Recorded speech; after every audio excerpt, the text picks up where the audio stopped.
ప్రభునందు ప్రియమైన శ్రోతలకు వందనములు. ఈ పోడ్కాస్ట్ కార్యక్రమం నాకు స్వాగతం. మీ అందరి కొరకు ఈ కార్యక్రమమును ప్రసారం చేయుచున్నాం. విని దైవాశీస్సులు పొందుకోగలరు. ప్రియమైన శ్రోతలకు మన ప్రభువైన యేసుక్రీస్తు నామంలో శుభోదయం. శ్రోతలారా, బాగున్నారా? మీ కొరకు ప్రతిదినం ఫీబా ఇండియా పక్షముగా ప్రార్థన చేస్తున్నాం. రండి, ఈ ఉదయకాలము దేవుని సన్నిధిలో వాక్యాన్ని ధ్యానము చేద్దాం.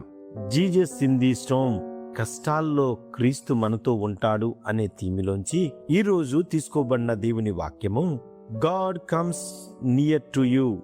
దేవుడు నా దగ్గరికి వస్తాడు.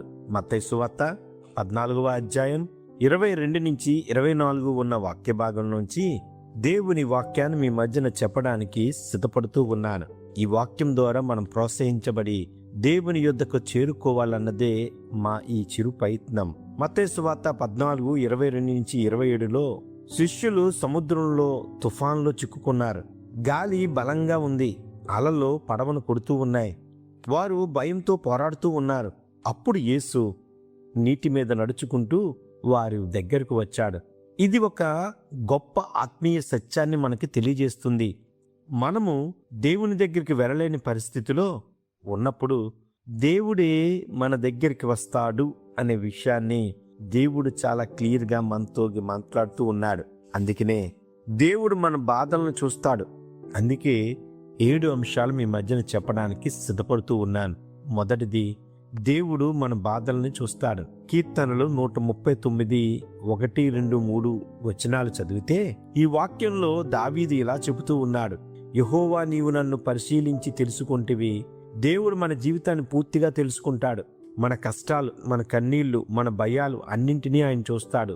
కొన్నిసార్లు మనకు ఎలా అనిపిస్తుంది, ఎవరూ నా బాధను అర్థం చేసుకోవట్లేదు అనుకుంటూ ఉంటాం. కానీ మన హృదయాన్ని చూసేవాడు యేసు ప్రభువారు అని ఈ ఉదయకాలం దేవుని మనతో చూపిస్తూ ఉన్నాడు. అందుకే ఆత్మీయంగా సత్యమేమిటంటే, మన బాధను దేవుని దృష్టికి దూరంగా ఉంది అనుకో అవసరం లేదు. రెండవది, మన ప్రార్థనలు ఆయనకు వినబడతాయి. సంకీర్తన 34:17లో ఉన్న వాక్యం ప్రకారం, నీతిమంతులు మెర్రపెట్టగా యెహోవా వారి శ్రమలన్నిటి నుండి వారిని విడిపించును. దేవుడు దూరంగా ఉన్న దేవుడు కాదు, ఆయన మన ప్రార్థనలు వినే దేవుడు. కొన్నిసార్లు మనం ప్రార్థిస్తున్న వెంటనే సమాధానం కనిపించకపోవచ్చు, కానీ దేవుడు మన ప్రార్థన వినకుండా ఉండడు. అన్న జీవితంలో మనం చూసాం. ప్రార్థన దేవునితో మన సంబంధాన్ని దగ్గర చేస్తుంది. మూడవది, దేవుడు మన దగ్గరకు రావడానికి సిద్ధంగా ఉన్నాడు. యాకోబు 4:8 ప్రకారం, దేవుని దగ్గరకు రండి, ఆయన మీ దగ్గరకు వచ్చును. దేవుడు మన జీవితంలో ప్రవేశించడానికి సిద్ధంగా ఉన్నాడు. మనము ఆయన కోరితే ఆయన దగ్గరకు వస్తాడు. ఆత్మీయ సత్యం ఏమిటంటే, దేవుడు మనల్ని ఎప్పుడు తిరస్కరించడు. నాలుగవది, యేసు ప్రభువారు తుఫాన్ను జయించే శక్తి గలవాడుగా ఉన్నాడు. సంకీర్తన 89:9 ప్రకారం, నీవు సముద్రపు ఉగ్రతను ఆడించుచున్నావు, ప్రకృతి మీద కూడా దేవునికి అధికారం ఉంది. మత్తయి సువార్త 14లో యేసు నీటి మీద నడిచాడు. ఇది దేవుని శక్తికి అద్భుతం. తుఫాన్ని ఆపాడు. ఇది దేవుని శక్తికి మించినది. మన జీవితంలో తుఫాన్లు కూడా ఆయన వద్ద చిన్నవే. ఉదాహరణకి మార్కు సువార్త 4లో యేసు గాలి మరియు అలను ఆపి సముద్రాన్ని ప్రశాంతం చేశాడు. ఆత్మీయ సత్యమేంటో తెలుసా?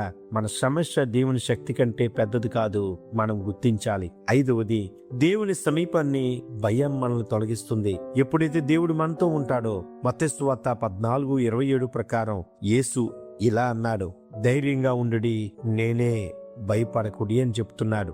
శిష్యులు యేసును చూచినప్పుడు భయం తొలగిపోయింది. మన జీవితంలో కూడా దేవుని సన్నిధి వచ్చినప్పుడు భయం తగ్గిపోతుంది. యెషయా 41:10లో, భయపడకుము, నేను నీతో ఉన్నాను అని చెప్తున్నాడు. ఆత్మీయ సత్యం ఏమిటంటే, దేవుని సమీపం భయాన్ని ధైర్యంగా మనకు మార్చుతుంది. ఆరవది, దేవుని సమక్షంలో శాంతి ఉంటుంది.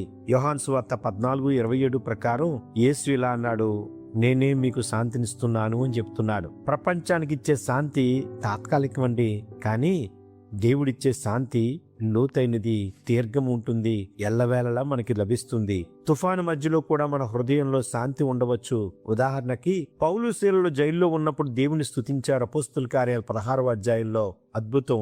దేవుడి శాంతి పరిస్థితుల మధ్య మన మీద ఆధారపడదు. అందుకనే మనం సంతోషంగా దేవుని సమక్షంలో శాంతిగా ఉండగలుగుతాం. చివరిది, దేవుడి సమీపం ఆశనిస్తుంది. దేవుడు మనతో ఉన్నాడని తెలుసుకున్నప్పుడు మనకు కొత్త ఆశ వస్తుంది. సమస్య ఎంత పెద్దదైనా దేవుని సన్నిధి మనకు ధైర్యాన్ని ఇస్తుంది. రోమీ రాసిన పత్రిక 15:13 ప్రకారం దేవుని సన్నిధి నిరాశను ఆశగా మారుస్తుంది. దానియేలు సింహాల పడి వేయబడినప్పుడు దేవుడు అద్భుతం చేశాడు. ఈ వాక్యం ద్వారా మనం అన్వయించుకోవలసింది, మన జీవితంలో సమస్యలు వచ్చినప్పుడు దేవుని సమీపం కోరాలి, ప్రార్థన చెయ్యాలి, దేవుని వాక్యం చదవాలి, విశ్వాసంతో ఆయనపై ఆధారపడాలి. ఫలితం ఏమిటో తెలుసా? దేవుని సమీపంగా వచ్చినప్పుడు మనము ధైర్యంగా మారుతాం. ఆందోళన మన నుంచి తొలగిపోతుంది. నిరాశ ఆశగా మారుతుంది. అట్టి రీతిలో దేవుడు మనల్ని నడిపించేలాగున ఈ ఉదయకాలము God comes near to you. దేవుడు నీ దగ్గరికి రావడానికి సిద్ధంగా ఉన్నాడు. నువ్వు సిద్ధపడు, దేవుడిని స్వీకరించు. యేసు ప్రభు వారిని సహాయం చేయడానికి సిద్ధంగా ఉన్నారు. నాకెవ్వరూ లేవనుకుంటున్నావేమో, యేసయ్య నీ కొరకు నా కొరకు వేచి ఉన్నారు. ఆయన ఎద్దుకు వెళ్దామా? మన సమస్యను ఆయనతో షేర్ చేసుకుందాం, విజయం పొందుదాం. ఆమేన్.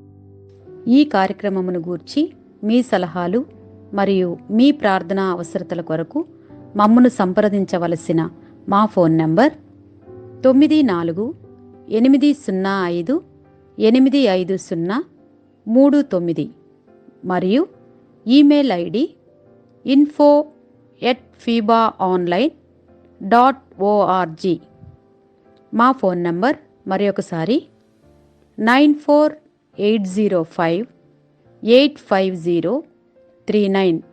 Email ID info@fibaonline.org.